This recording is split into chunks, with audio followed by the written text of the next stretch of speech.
to The Fair Share, a series where we have candid conversations about school funding in the South. I'm your host, Juliana Hoover-Potash, and this series is part of Southerners for Fair School Funding, an initiative powered by EdTrust-Tennessee to support advocates across the South building a movement to fairly fund every school. Through this series, we have conversations with experts and advocates and students to talk about how we can power a future where all students have what they need to succeed in the classroom and beyond. In our last episode, we sat down with national experts to talk about the nuts and bolts of school funding and how it can be used for equity. And today we are going to dive into three specific advocacy bright spots from the region, from Tennessee, Mississippi, and Alabama. And these reforms really show that school funding advocacy can have a real impact and that it can look different in every state context.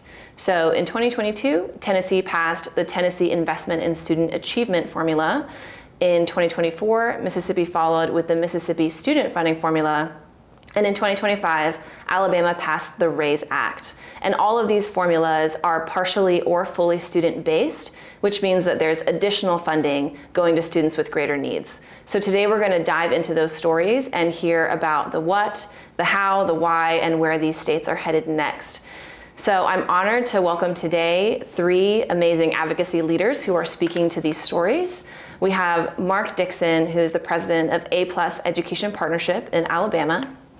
Rachel Cantor, founder and previous executive director at Mississippi First, who's now director of education policy at the Progressive Policy Institute. And Alexa Barajas Clark, executive director at EdTrust-Tennessee. Thank you all so much for being here, and I'm excited to dig in.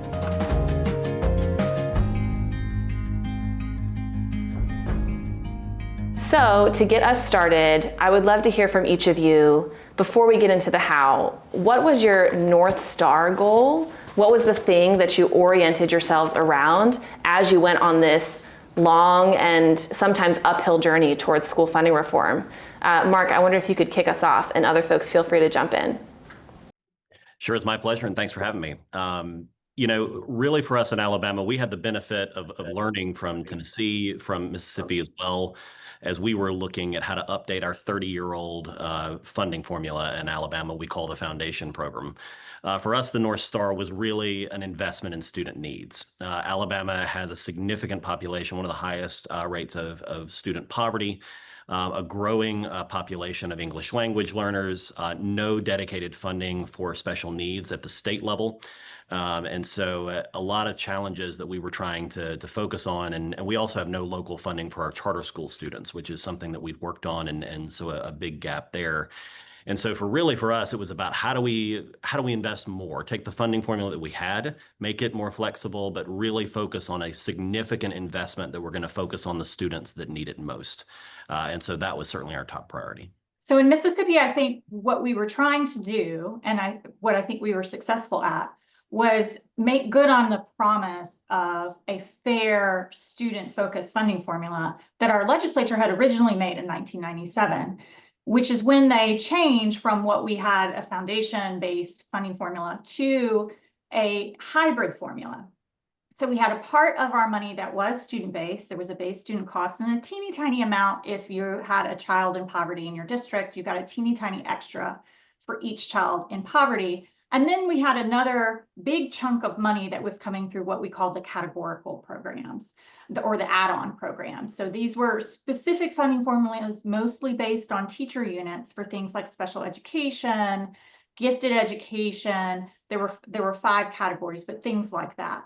And added together, that was the money that school districts got.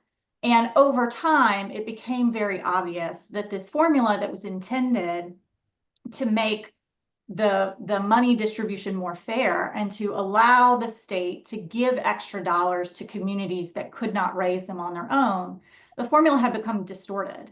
And it was not providing actually fair funding to school districts that were low income or served large populations of low income students or large populations of students with disabilities or any other type of category. And so when we went into this, the idea was, how do we make Mississippi's funding formula fair in the way that it was intended to be back in 1997 when they originally passed the law? How do we make sure that students with additional needs get additional resources in a real way?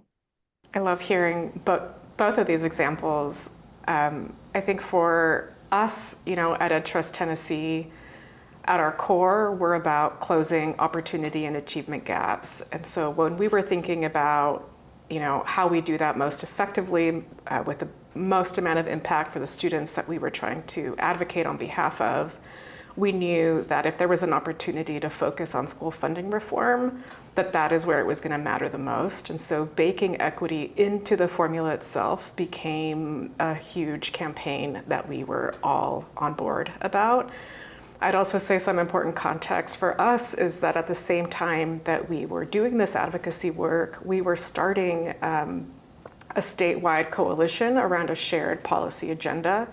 And the issue of school funding was a really important uniting tool for us to all coalesce around. It really touched on so many of the issues that matter to our coalition members. And so those two things were really important context as we embarked on our school funding reform journey in Tennessee.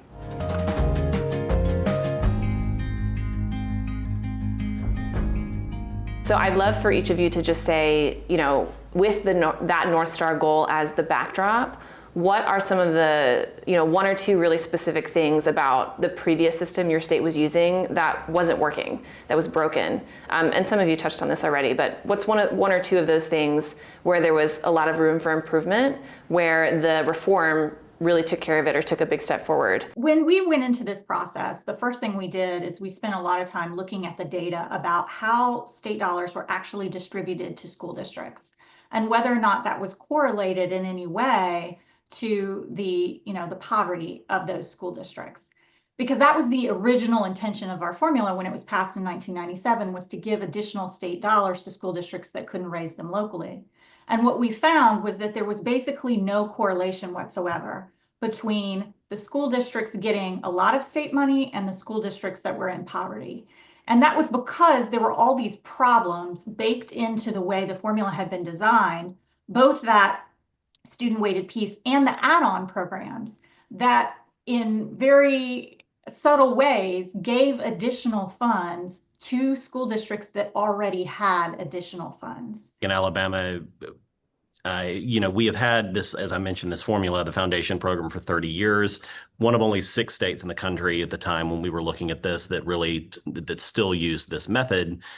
And has been pointed out, it kind of moved from kind of a one-size-fits-all, where it is very restrictive, and especially for districts that had very little local money to spend. The state was pretty much defining exactly how that funding was going to be spent. And so there was very little ability to make any adjustments. We're 41st in the country at the time in terms of total funding, and certainly on the back half there, and so it's also inadequate. And so as we looked at the need to focus on how we fund the students that need it most, we looked at the data, and it showed that less than 1% of the total amount of funding was actually going to fund student needs. And there was very little correlation between students in poverty and in the amount of funding that districts were receiving. For us in Tennessee, we had a program called funding formula called the Basic Education Program. It had been also in existence for about 30 years. And it was really complicated and clunky. I think not just the average layperson, but even people that were deep in the weeds of education policy in Tennessee had a hard time being able to articulate how those funds were being allocated. I love to say that there was a 500-page accompanying document from the state of Tennessee that tried to explain how those calculations worked. So it was really hard for advocates to be able to track how those calculations were being made. In addition, we had a real problem with adequacy in Tennessee. There just was not enough funding, state funding for Tennessee. In that era of the basic education program, we were ranked 44th, so right there with you, Alabama.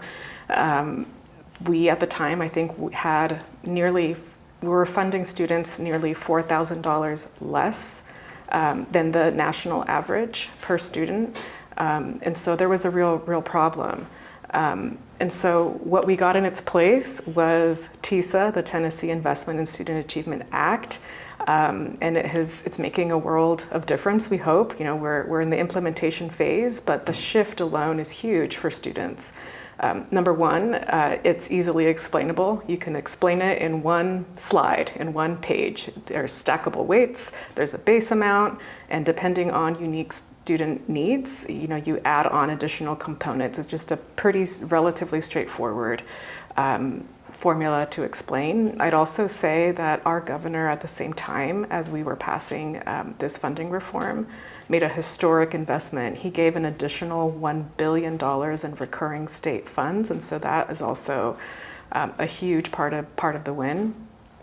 So we are really fortunate in Tennessee now to have a funding mechanism that is really targeting resources to students that need them most.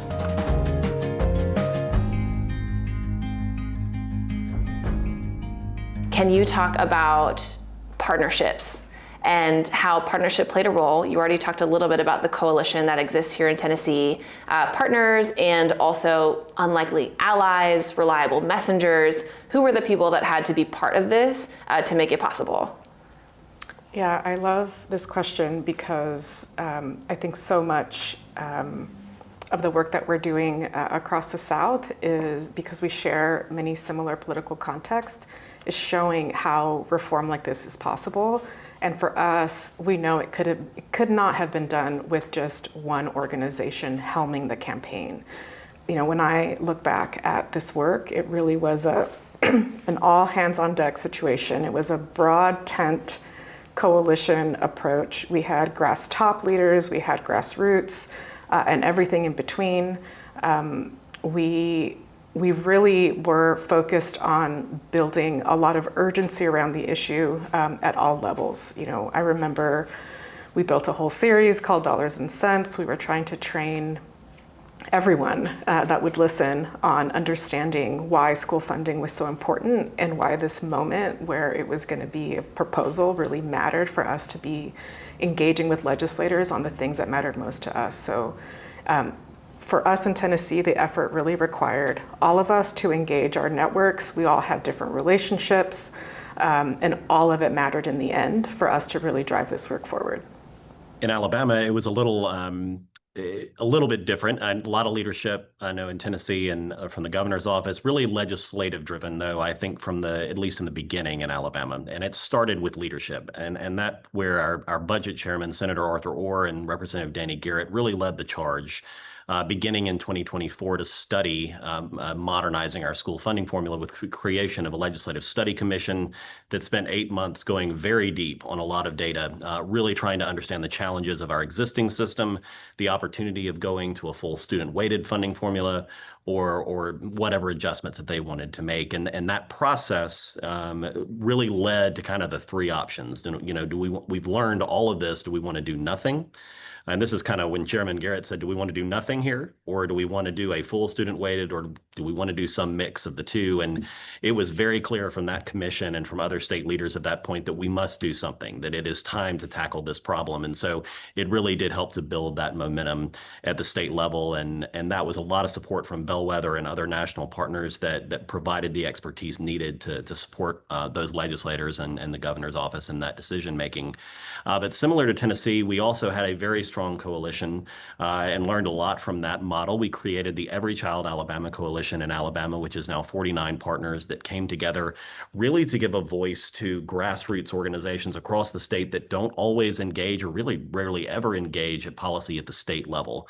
And so while we were working at FAD Plus at the grass tops level, and with legislative leaders and other state leaders, this coalition came together to really advocate and explain the impact and the challenges they had at the local level, to walk the halls, to keep the focus on legislators as we went through the entire legislative process, and to really bring voice to the challenges that students face in our state without the necessary resources to serve, or that we need to serve them. And so that was a key element to this strategy, was to strengthen that grassroots organization. So Mississippi's story is a little bit unique. I would say that it goes back several years in the sense that there had been disappointment and disagreement about our funding formula for quite some time in Mississippi. The issue of quote unquote fully funding our funding formula was a perennial issue in our legislature. And that issue had sort of become a shorthand for, do you support public schools or not, whether or not you support quote unquote full funding. But Mississippi had only fully funded our formula twice in the 30 years that we had it. And there were all these arguments about what should we do about the fact that the legislature can't seem to fully fund it. We went out and we said, we're going to go find a national organization that really is an expert to come in and help us think about our funding formula. And we weren't really sure at that moment in time where this would go. The deliverable, we hired Bellwether, and the deliverable we asked of them was, can you help us put together a model that we could suggest to the legislature about how to think differently about the funding formula? And we worked with them for a year. We went through multiple, forms of the model, looking at how it affected different school districts and all the data. What we decided on was, like, we were going to make a recommendation on the base student cost. We were going to give this model to the legislature, and that was where said, okay, our work is. But for Mississippi First, it didn't feel done for me. I thought we need to pass a bill. And so we went and found champions in the legislature who were really bought into the idea of, let's pass a bill. And from that point, when the legislature got hold of the model, and we had some legislative allies who really helped us put it through in our House of Representatives. So the Speaker of the House gave his full support to it, and the Vice Chairman of Education, Kent McCarty, was really the champion for the bill throughout the whole process. And we would not have this funding formula in Mississippi had it not been for the partnership with him, because he really worked through, he used all his political capital, all his relationships to work through all the different things that, as you can imagine, come up in a long and messy legislative process about something as important as a state funding formula. So we had less of a coalition and more of a different actors at different points in time playing different roles. But by the end, by the time we actually passed the funding formula, and we got overwhelming majorities in the House and the Senate by the time we passed it, we had many education organizations in Mississippi come out in support of the formula. And so that was a great thing to see, how people had sort of evolved over time from this idea that nobody wanted to touch with a 10-foot pole to being very united about how great this new funding formula could be for kids. Rachel, that's an interesting point on legislation, because I think that was a process we went through in Alabama as well. As it came to the hybrid selection, then the question was, well, do you need legislation? And the chairs really pushed for a bill. And I think that's so important because, there was an argument by some, well, you can just put this in the budget. And just put it in the existing foundation program, just attach it on there. And we really felt like if we're going to commit to this long term, if this is what we want to see, if this is really going to be sustainable change, then it needs to be codified. And because intent changes, leaders change. And so to have that really enshrined and to say, this is the intent, this is where we want to go, here's the first 3 years defined, and kind of laying out what those weights were going to be, I think was a really critical kind of decision point as well. So. These illustrations are also so different. Rachel, I love the way that you spelled out what I'm interpreting as different people carrying the ball down the court at different times and for different purposes, that ultimately there is a unique role for each person, organization, agency, policymaker. Everybody plays a role in this process for a reform that's as big as this. But not everyone is doing the same thing all the time. But we know that these funding formulas tend to stick around for quite a long time in all of our cases, and sort of the average across the country is that a funding formula sticks around in a state for a couple decades, 30 years or maybe more. So if we're going to undertake this on to make a big change, we want to make sure that things are stable, things are going to work in the medium to longer term, because it takes so much to do this reform in the first place.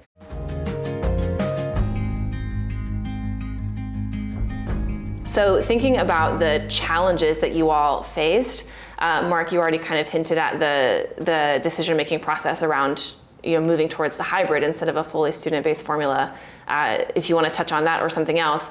My question for you all is, what was a challenge that you faced in this process where you had to make a hard decision or you had to go about things in a different way? How did you take on that challenge and ultimately still accomplish your core goal? Yes, we did come to a decision point. Obviously, A+ believed that and still believes that we need a student-weighted funding formula in Alabama. But we had to work through the process. And I think, the Legislative Study Commission, while, the Bellwether and others could kind of help create a model that could be moved to, there were like 3 different options that they came up with in terms of different types of a student-weighted funding formula, how that could look. But frankly, there just wasn't enough buy-in and time because these issues are complex and it takes a long time. You heard Mississippi and taking multiple years to really kind of think about this. And so for us, it really came down to, if this is where the momentum is going, then our core value, our North Star, as we talked about in the meeting, was student needs. And with the RAISE Act, renewing Alabama's investment in student excellence, it was $549 million new dollars in the first 3 years for student needs, and so to take that opportunity and get behind that 100%, it was that's a tough decision when you want the full thing, but it was the right balance, and we had to take the political opportunity to get the right thing done for kids there for sure. Yeah, and I can add to that. When I think back to the timing of this, I would say that brought a lot of skepticism about whether this was something that was being rushed. It just happened in a matter of months. And so I think one of the challenges we faced was just the timing. It just felt kind of hurried. People were just asking, am I going to lose out in this? And people didn't feel like they had adequate amount of time to really think about it. And I would also say that political and ideological divides and partisan politics was a huge obstacle here. It was a Republican championed piece of legislation, and that positioned some of lawmakers on the Democratic side already on the offensive, right, of questioning whether this was something that was actually going to help the very students that they had been trying to advocate on behalf of as well. The way we overcame that, and we've touched a little bit already on this, is multiple messengers, people carrying the water at different stages of the game. You all have mentioned Bellwether already. We did too. They were hugely important in helping us. They were working with our Department of Education, and they're a national organization on the ground. We worked with our partners at the State Collaborative on Reforming Education, SCORE. We all carried the water at different times, and that was essential in being able to overcome the partisan divide and all the skepticism that surrounded this body of work. So for us, one of the things that was kind of remarkable about it was that no one argued with us around what the categories of need should be that we should be funding. And there was very little argument about the weights of needs. Now, there were adjustments as we got later on in the process based on just how much money the legislature was willing to commit, and they ended up committing about 10% more funding than they had the prior year for the formula. And they made some slight tweaks on some of the weights in order to get the base student cost high enough that the least number of school districts would have to be held harmless on a go-forward basis for 3 years, meaning that they would not get less money because of the new formula than the previous formula.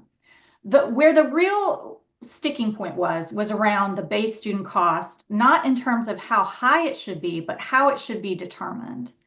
And I knew that this was going to be a big issue going into this conversation, because this is essentially where the previous effort to move to a weighted student funding formula had fallen apart in Mississippi. That was what people had most of their conspiracies about. If you talk to school funding experts, you know that they will say that there is no magic in coming up with a base student cost.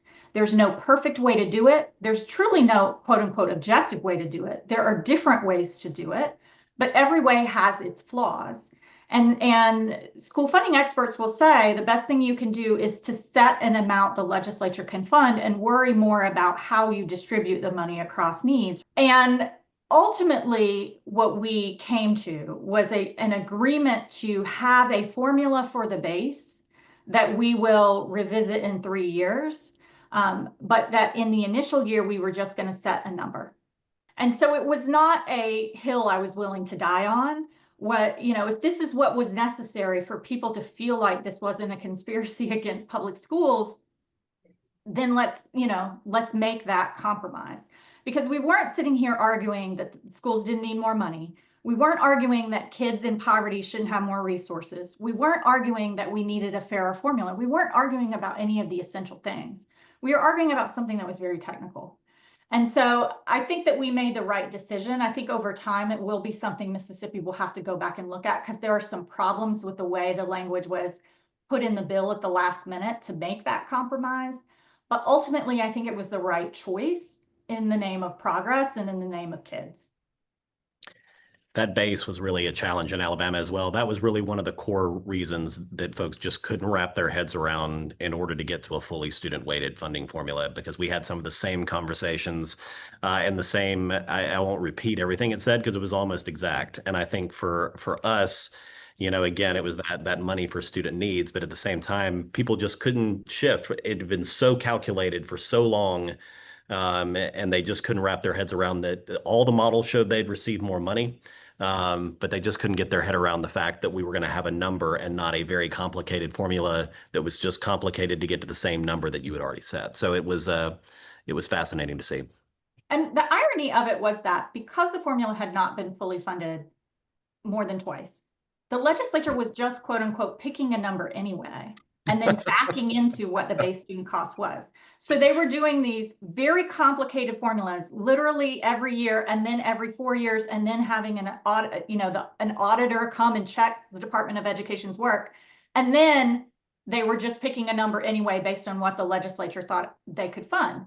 And so I kept saying to people, you're picking a number anyway. Do you realize that? That in practice is what you're doing. And the only reason the number you're picking is not low is because of political will.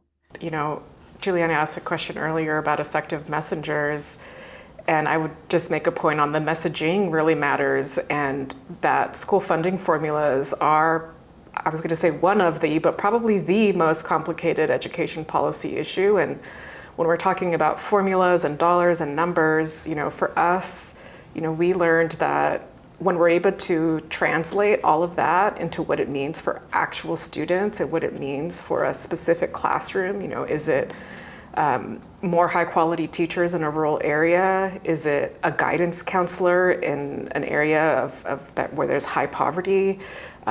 All of the ways that we were able to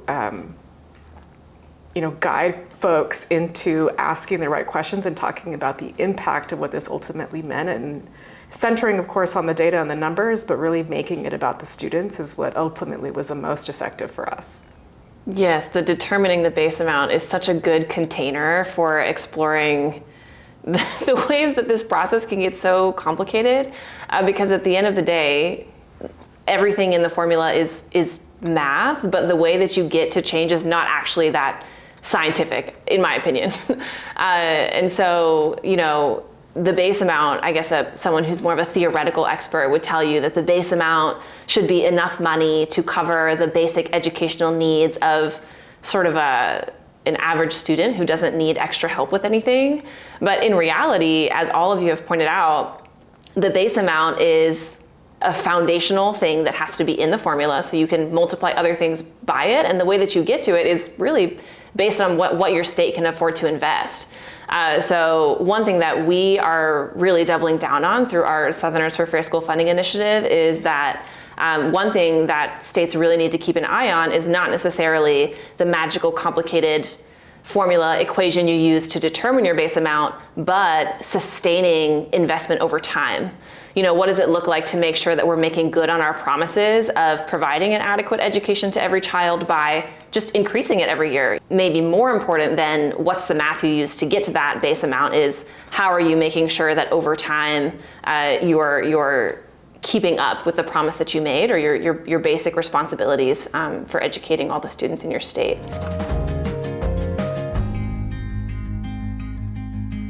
Thinking about where you all are now, how are you thinking about what's next in your state? What's possible? This legislative reform has happened.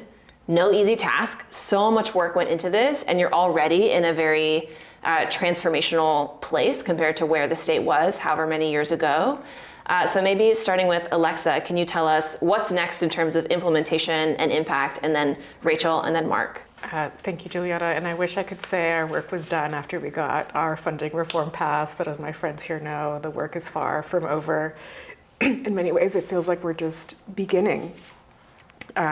So after we got our full school funding win, now we're about making sure that the funding is actually going to where it was intended. And so we're carefully monitoring the implementation. We have a lot of questions about, do districts know how much more flexibility they have in this new funding formula? There's just a lot that we don't know and that we're watching. And ultimately, of course, we want to know that it wasn't just about the school funding formula and changing it to make it be more equitable. Ultimately, we want to see that have an impact on outcomes for students. And so we're carefully looking at that. One of the things that was really cool about the way that our school funding formula passed is that it baked in a review period. And that review period for us is going to be in 2026. And so we are waiting very anxiously to see what happens in those conversations when there's a really, where the school funding formula implementation will be under the magnifying glass, and we'll be able to more closely see where the dollars have gone and where there's still work to be done. We have school districts that never before had enough resources. And now they got this massive influx of resources. How are they using them to improve student achievement for kids? And that's the real question. And Mississippi First is now doing research on that. I of course left Mississippi First in April, but the team there is still very committed to understanding how school districts are putting their dollars to use. Because another big change that we made in the funding formula was that we did not say to them, this dollar must be used for this thing. We gave them pretty much maximum flexibility with those state dollars about how they use them. So if they feel like they need to hire a dyslexia therapy specialist, they can hire a dyslexia therapy specialist. If they feel like what they really need is an additional, reading interventionist, they can hire an additional reading interventionist. If they feel like they need extra fourth grade teachers, they can hire those people. And so they have flexibility in how they use the dollars. And so the question for us is, are they using the dollars on things that we have evidence that these things actually make a difference for kids? Because that's something the legislature is going to be looking at in a couple of years when they review the formula. Absolutely. And similar in Alabama, and look, at the end of the day, as we all know, implementation is the key for kids. I mean, if we don't get that right, and if we don't do this in a way that we know we're gonna have evidence-based solutions that are going to make a difference, then it's not going to have the impact that we want to see for them. And so a lot of the work, and for Alabama, it's a little bit different in the sense that the amount of the weights will grow over time versus a significant change in the first year. And so while there's $166 million in the weights, new money in the first year, that money will grow over time. And so we are going to work to try and partner with districts to, one, understand and advise in any way we can on areas where they can spend these dollars differently. As that amount grows, let's think together about what that looks like over time. Some districts that had significant populations got a larger amount in the first year. districts with high EL populations, they're already spending that dollar on translators, on tutors for students, and also teachers as well. But there's others that it will grow over time, and so they need to be planning over that course for multiple years. And in Alabama, we still have our foundation program in place, so a lot of those restrictions that Rachel's talking about going away still exist in the core part of our formula. So this is going to be kind of an introductory learning process for our districts, and it's a change in thinking about kind of that very set way of thinking to a more flexible way of thinking as well. And so we want to see that grow over time. But at the end of the day, there's a review process in our bill as well. And so we'll be watching that and being a partner to districts. But at the same time, at our core, part of implementation is really pushing the legislature, pushing the governor's office to continue investing more into the new RAISE Act weights. And that'll be our legislative priority, certainly as we go forward over the next several years.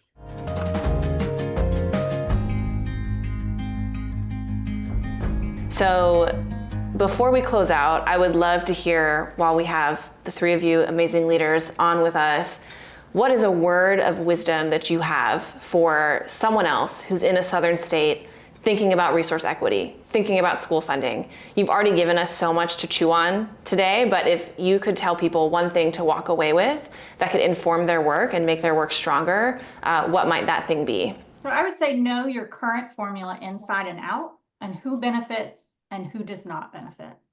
Because when you're talking about changing a formula, you're talking about changing the mix of who benefits and who doesn't benefit. And knowing what that looks like for your state is key, because what you're trying to do is you're trying to make sure that as many people will benefit as possible, and you're reducing the number of people that maybe won't get as much from the formula. And those people that are getting more from the new formula need to be the people that most need that money. And you won't be able to know that unless you really understand your current formula inside and out and who it affects, and really understand what the new formula will do and who it will affect, because that's the number one question you get. How is this going to impact my school district? It's the number one question legislators will ask. It's the number one question educators will ask. It's the number one question parents will ask. How will this affect my school district? You have to be able to know that answer, and you have to know it fast, even as you're talking about various compromises. Do the data work first, for sure. But also remember that local context is everything. Every state is different. The history is different. Who is bought in and who wants change is different. So understand your formula, yes, but also understand the players, understand the local context you have, and more importantly for that local context, the messaging that you use around this to really stay focused on what's most important to make that case to state leaders.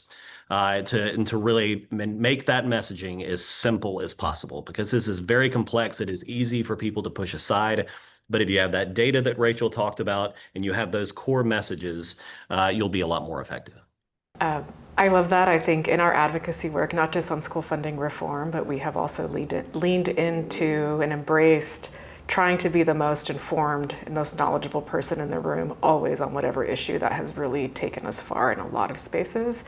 The thing I would leave you with is the 80-20 principle, which is a principle in organizing around building coalitions. And the idea is that, oftentimes when we're doing this work and trying to establish a, broad movement on an issue, we think that we have to be in complete alignment with folks. And the truth of the matter is so much can be done if we focus on just the 80% where we have commonality, and you leave the 20% aside. The point is that there is a lot of work that can be moved forward if we're willing to engage with other folks, and so seek that common ground. I think we have found in our experience in the school funding reform work that it really has brought a lot of diverse perspectives into the issue. And I just also want to comment on, this environment that we're in right now. Sometimes finding that 80% is difficult, and I have found myself thinking a lot about, whether sometimes it feels like it's the inverse, right? That you're only aligning on the 20%. And I think What I'm thinking about right now as a leader in this state and in our partnership with organizations in the South doing work on school funding reform, the point is that we need to find the common ground where we can get it, even if it's slim. And I think all the points that both of you are raising is going to really help get advocates further down the line.